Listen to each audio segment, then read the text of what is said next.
നിയമങ്ങൾക്ക് ശേഷി നഷ്ടപ്പെടുമ്പോൾ ഭൂമിയിൽ അവതാരങ്ങൾ ജന്മമെടുക്കുന്നത് കോസ്മിക് ലോ.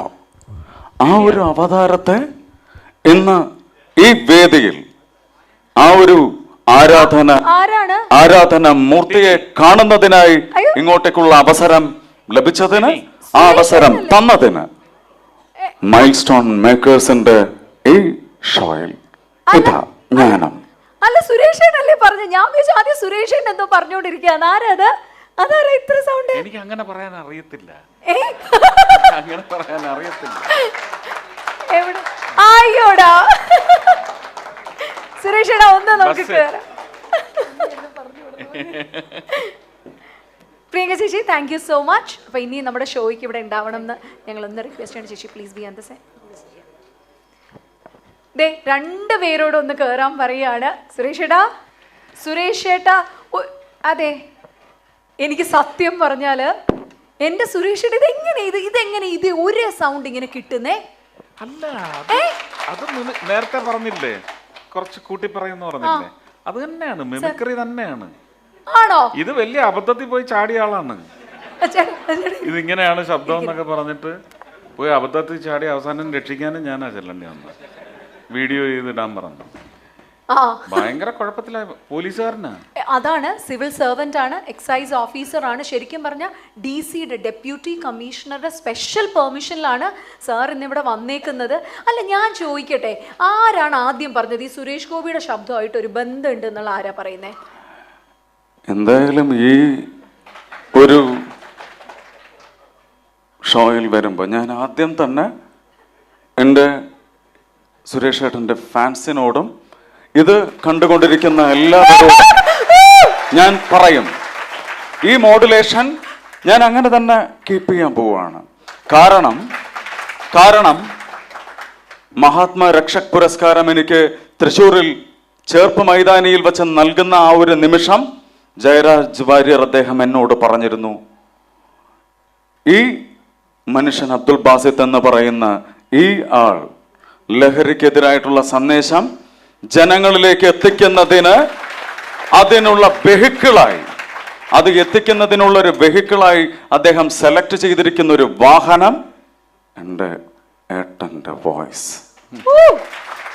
കാരണം ഈ ഒരു രീതിയിൽ പറഞ്ഞ് ഒരുപാട് ജനങ്ങളിലേക്ക് എത്തിക്കാൻ കഴിഞ്ഞു. അതിൽ നിന്നുള്ള ഒരുപാട് ഫീഡ്ബാക്കുകൾ എനിക്ക് കിട്ടി. ഒരുപാട് ആൾക്കാരിൽ നിന്നുള്ള മാറ്റം ഞാൻ അനുഭവിക്കുന്നുണ്ട്.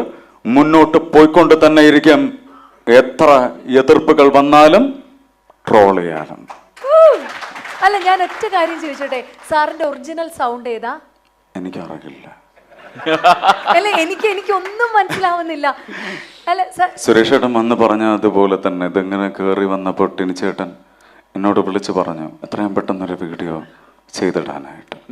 എന്നെ മാതിരി ഇങ്ങനെയാണ്. അപ്പം ഞാൻ സംസാരിക്കുമ്പോൾ ചേട്ടൻ, ഞാൻ ആ ടൈമിൽ ഇതിനെക്കുറിച്ച് പറയാൻ തുടങ്ങിയായിരുന്നു. അങ്ങനെ വരെ എൻ്റെ ജീവിതത്തിലെ എല്ലാ നിമിഷങ്ങളിലും ഞാൻ സുരേഷ് ഏട്ടനായിട്ടല്ല ഞാൻ ജീവിക്കുന്നത് എന്ന രീതിയിൽ പറയുമ്പോഴും അറിയാതെ എവിടെയെങ്കിലും കയറിപ്പോരുവോ എന്നുള്ള ഒരു പേടിയുണ്ടായിരുന്നു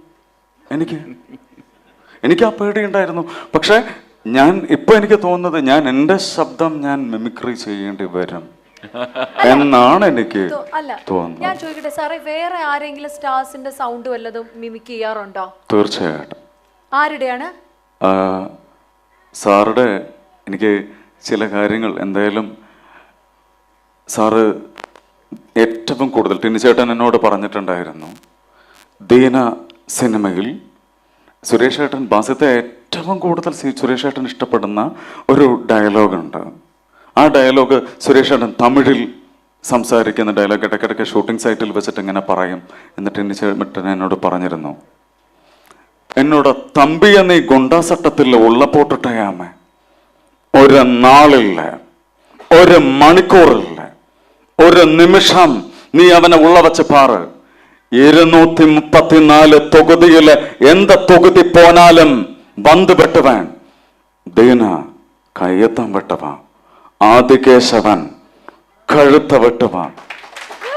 സുരേഷ് ഏട്ടാ, വേറൊന്നുമല്ല, ഈ മണിച്ചിത്രത്താഴിൽ ഗംഗ നാഗവല്ലിയായി മാറിയ ഒരു മൾട്ടിപ്പിൾ പേഴ്സണാലിറ്റി ഡിസോർഡർ എന്നത് പോലെ ഇതിങ്ങനെ ആവാഹിച്ച് കയറ്റി ഈ പോലീസ് വേഷം ധരിക്കണമെന്ന് പറഞ്ഞ് 8ാം ക്ലാസ്സിൽ ആ കമ്മീഷണർ സിനിമ കാണുമ്പോൾ മുതൽ തുടങ്ങിയ ഒരു സ്പാർക്ക് അതിലേക്ക് കയറി ഇങ്ങോട്ട് വന്നതിന് ശേഷം ഇതുപോലെ തന്നെ തെറ്റ് ചെയ്യുന്നവന്റെ ആ കോളറിൽ കുത്തിനെ പിടിച്ചുകൊണ്ട് പുള്ളേ എന്ന് പറയാനുള്ള ചങ്കൂറ്റം ഇന്ന് ഓരോ നിമിഷവും ഞാൻ എൻജോയ് ചെയ്യുന്നു സുരേഷ് ഏട്ടാ. ഞാൻ ഏറ്റവും കൂടുതൽ അത് തന്നെയാണ്. അല്ല, ഇത്രയും പറഞ്ഞപ്പോ ഒരു ചെറിയ ആഗ്രഹമാണ്. കാരണം സുരേഷ് ഏട്ടൻ പറഞ്ഞു ഈ പറഞ്ഞ പോലെ കമ്മീഷണറുടെ അന്നത്തെ കാലത്തെ ഡയലോഗ് ഒരു റെൻഡറിങ് ഇവിടെ അങ്ങനെ ചെയ്യത്തില്ല. സുരേഷ് ഏട്ടൻ അങ്ങനെ സ്റ്റേജിലൊന്നും പറയത്തില്ല.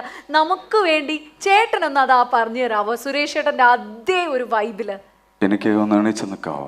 എണീറ്റിരിക്കാം. കുറച്ച് റിവേർബ് കൊടുക്കാവോ? കാരണം വെറുതെ ഒന്നുമല്ല, അത് ഏട്ടൻ്റെ അടുത്തിരിക്കുമ്പോ എനർജി. ഞാൻ വെറുതെ ഇങ്ങനെ ഈ മറ്റേ വീഡിയോ യൂട്യൂബിലൊക്കെ ഇങ്ങനെ വെറുതെ റീൽസിൽ കാണുമ്പോഴും തന്നെ എനിക്കിങ്ങനെ കയറി വരും. ഇതിപ്പോൾ എത്രയും അടുത്താണ്. ഇത് magnetic power is so strong. എന്നെ അങ്ങോട്ട് അട്രാക്ട് ചെയ്തെടുക്കുകയാണത്. ഞാനത് അതുപോലെ തന്നെ പറയാം. അദ്ദേഹത്തിൻ്റെ ഏറ്റവും ഇഷ്ടപ്പെട്ട ഡയലോഗ് ഞാൻ ഏറ്റവും കൂടുതൽ മോഹൻ തോമസിന്റെ ഉച്ഛിഷ്ടവും അമൈഥ്യവും കൂട്ടുകുടച്ച് 4 നേരം മൃഷ്ടാന്നം വെട്ടുപിഴുങ്ങി ഏമ്പക്കം ഇട്ട് ആസനത്തിൽ വാലും ചുരുട്ടി വെച്ചിരിക്കുന്ന തന്നെയും ഈ പരമ നാറികളെയും പോലുള്ളവർക്കേ ചേരൂ. ആ പേര് എനിക്ക് ചേരില്ല. I am only Bharatchandran. Just remember that. Suresh ഏട്ടാ, ഇതെല്ലാം ഒരു ഫാൻ ബോയ് മൊമെന്റ് ആണ്. ഇതെല്ലാം അത് പറയുന്നതും ആ ശബ്ദത്തിൽ എന്നോട് ക്ഷമിക്കണം. ഞാൻ മുൻകൂട്ടി പറയാം, ഇതിലൊരിക്കലും എനിക്ക് കടമെടുത്ത് എൻ്റെ വോയിസിലോട്ട് ഞാൻ പോകുന്നില്ല.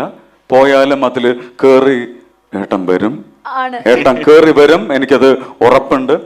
പക്ഷെ എനിക്ക് ഈ ഒരു മീഡിയയിലൂടെ അന്ന് ഞാൻ കാരവനിൽ കയറി നിന്ന് JSKയുടെ ഷൂട്ടിങ്ങിൻ്റെ ആ ഒരു സമയത്ത് ഉള്ളിലേക്ക് കയറി കുറേ നേരം ഞാൻ സംസാരിക്കാതെ ചേട്ടൻ്റെ മുന്നിൽ കൈകൂപ്പി നിന്നു. ചേട്ടൻ ഇത് പറഞ്ഞ് അടുത്തേക്ക് വന്നപ്പോൾ ഈ ഡ്രഗ്സിനെതിരെ എല്ലാ തലത്തിലും ഞാൻ പിന്തുണയ്ക്കുണ്ടാവും എന്ന് പറഞ്ഞു. ചേട്ടൻ പറഞ്ഞ ആ ഒരു വാക്ക് തന്നെയാണ് വേദികളിൽ ഞാൻ പറയുന്നതും. എന്ത് പറയുമെന്ന് വെച്ചാൽ, ഇന്ന് ഇന്ത്യ അല്ലെങ്കിൽ കേരളം അനുഭവിച്ചു കൊണ്ടിരിക്കുന്ന ഏറ്റവും വലിയ ടെററിസം എന്ന് പറയുന്നത് തന്നെ ഡ്രഗ് മാഫിയയുടെ വിളയാട്ടം.